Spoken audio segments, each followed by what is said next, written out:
Hello and welcome back to my YouTube channel, Forensic Science by Shreya or Forensic Valla.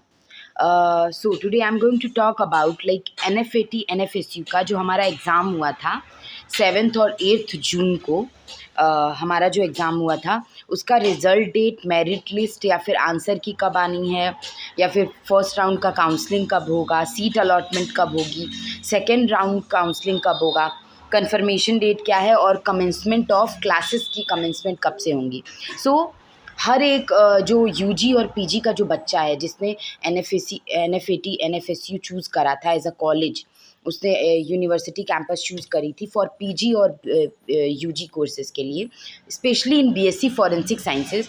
तो उनके लिए हमारा जो ये है कि एप्लीकेशन डेट से लेके हम सारी चीज़ें डिस्कस करेंगे इस वीडियो में कि एक्सपेक्टेड डेट क्या है, किस डेट पे उनका रिज़ल्ट आउट होगा, किस डेट पे उनकी मेरिट लिस्ट बनेगी, या फिर कौन से डे पे फर्स्ट राउंड काउंसलिंग होगा। तो ये अप्रॉक्सीमेट एक एक्सपेक्टेड डेट का वो लगाया गया है।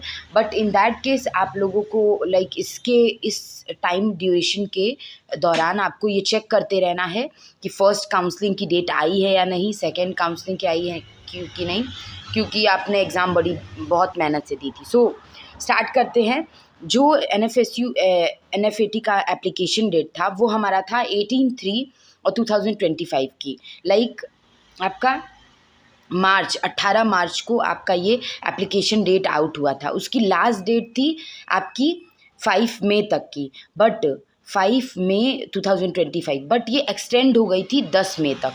एंड देन एडमिशन डेट, हमारी एग्ज़ामिनेशन डेट जो थी, आपकी लास्ट एप्लीकेशन डेट थी 10 हो गई थी, 10 मई सॉरी। देन एडमिशन आपकी मतलब आपका जो एग्ज़ाम डेट था वो एक दिन एग्ज़ाम से प्रायर आया था। आपका 7 और 8 जून को होने वाला था ये एग्ज़ाम। प्रायर नोटिफिकेशन आई थी कि आपकी एग्ज़ाम पोस्टपोन हो गई है, 7-8 को होगी अब। तो उस दिन आपका ये एग्ज़ाम हुआ था। अब हम बात करते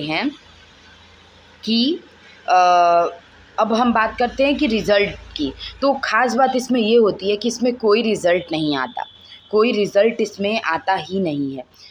इसमें आती है मेरिट लिस्ट। उस मेरिट के बिहाफ पे ये डिसाइड किया जाता है कि वो बच्चा एलिजिबल है उस कॉलेज के लिए और नहीं है। ये एलिजिबिलिटी हम 3 तरीके से देखते हैं। इसमें 3 पार्ट होते हैं। सबसे पहले तो कैटेगरी होता है और आपका नंबर होगा, इतने से इतना नंबर आपने पाया है, इतने में से इतने नंबर आपने पाए हैं।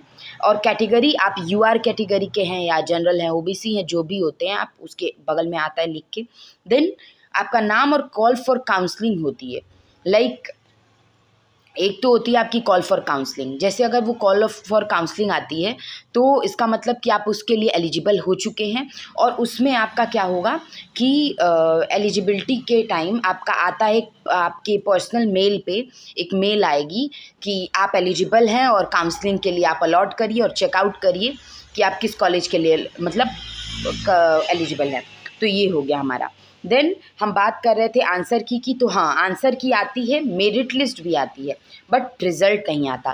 तो मेरिट लिस्ट पे आप देख लीजिएगा, एंड देन आंसर की में आप अपने मार्क्स देख लीजिएगा, एंड देन आप उससे क्लियर कर लीजिएगा कि आपके रिज़ल्ट ओवरऑल कितने नंबर थे और कितने क्या थे। अब हम बात करते हैं फर्स्ट राउंड काउंसलिंग और हमारे सीट अलॉटमेंट की। देन सेकेंड राउंड काउंसलिंग और उससे कंफर्मेशन कब मिलता है, एंड देन कमेंसमेंट कब होगा। ये सारे एक्सपेक्टेड डेट हैं। आप इस पे चेकआउट करते रहिएगा। तो सबसे पहले हम बात करते हैं हमारे फर्स्ट राउंड काउंसलिंग की। वो होगी हमारी 23 जुलाई को और 24 जुलाई को। ये हमारा एक्सपेक्टेड है। फर्स्ट राउंड काउंसलिंग होगी 23 और 24 जुलाई को, आपकी फर्स्ट राउंड काउंसलिंग होगी। सीट अलॉटमेंट होगी हमारी लगभग 24 जुलाई को, क्योंकि जब भी हमारी फर्स्ट राउंड काउंसलिंग होती है तो उसके 24 घंटे में हमको जैसे फ़ी पे करनी होती है। अगर 70,000 अमाउंट है तो इन फॉर्म ऑफ डीडी आपकी जैसे एनएफएसयू अलॉट हो गई है तो आपको 24 घंटे के अंदर अंदर उसकी फ़ीस देनी होगी। नहीं तो वो सीट जो होती है वो सेकेंड राउंड काउंसलिंग के लिए चली जाती है। उसको मॉप अप राउंड भी कह सकते हैं, उसके लिए चली जाती है, और वो दूसरा जो बच्चा है जो वेट कर रहा है वो उसके लिए अप्लाई कर देगा। आपको अपनी फ़ी भी प्रिपेयर करनी है उसके साथ, और सीट अलॉट करके डायरेक्ट आपको फर्स्ट राउंड की काउंसलिंग करके सीट अलॉट कर देनी है अपनी फ़ी पे करके, एंड देन आप कॉलेज स्टार्ट करेंगे कुछ टाइम बाद। सो सेकेंड राउंड फिर काउंसलिंग होती है हमारी, वो होगी एक्सपेक्टेड 3 अगस्त की होगी आपकी सेकेंड राउंड काउंसलिंग। और फिर इसका कंफर्मेशन आएगा आपको 10 अगस्त को, मतलब सबकी कंफर्मेशन लिस्ट आएगी कि हाँ 10 अगस्त तक सबकी कंफर्मेशन लिस्ट आ जाएगी, हाँ ये बच्चा इस कॉलेज के लिए अप्लीकेबल है, एलिजिबल है, एंड देन सबकी कॉलेजेस अलॉट हो जाएंगी। उसके बाद कमेंसमेंट ऑफ क्लासेस होंगी हमारी 14 अगस्त को। सो यहाँ से आपकी क्लासेस स्टार्ट होंगी।